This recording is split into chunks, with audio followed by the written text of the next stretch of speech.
Before we get into this course, let's take a look at how to use different elements of the GUI in Sylenth. If you've used any synth before, some of this is quite straightforward. Click and drag up or down to rotate a dial. You won't see parameter values on the dial itself, but in the middle display area instead.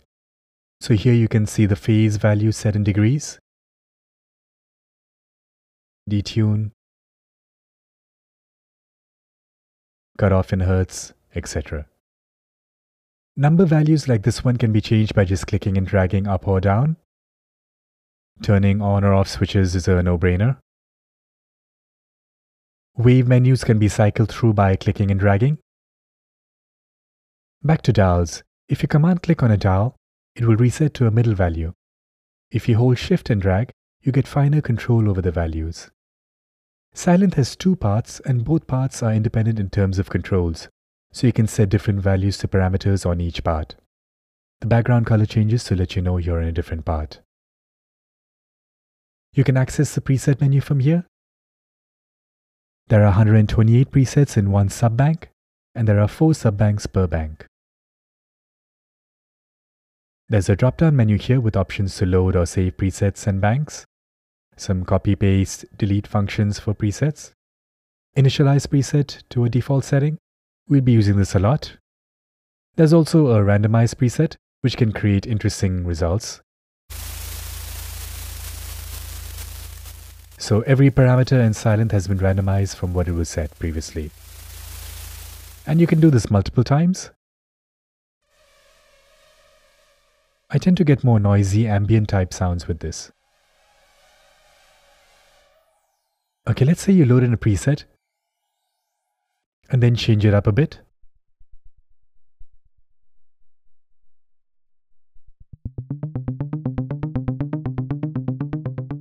Maybe randomize it.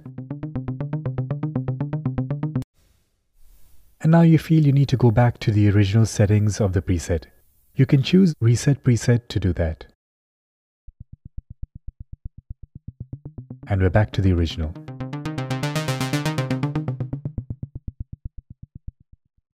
Lastly, you have some options to register, check for updates, and check the version number of Sylenth. Now you will see a C and P icon on almost every module in Sylenth. This lets you copy and paste settings between similar modules. So if I change up the oscillator settings here, I can copy it and paste it here. Or even on the oscillators in part B. Same for the amp. I can change this up and then paste it to part A. So wherever you see the C and P icons, you can do this. Even the effects in Sylenth has a C and P. Now you can't copy and paste between different effects, as they're all different, but you can copy settings from one and paste it onto another preset. So let's say I like the arpeggiator settings in this preset. I can copy it, and on another preset that doesn't have an arp maybe, I can paste the settings. Pretty handy little feature there.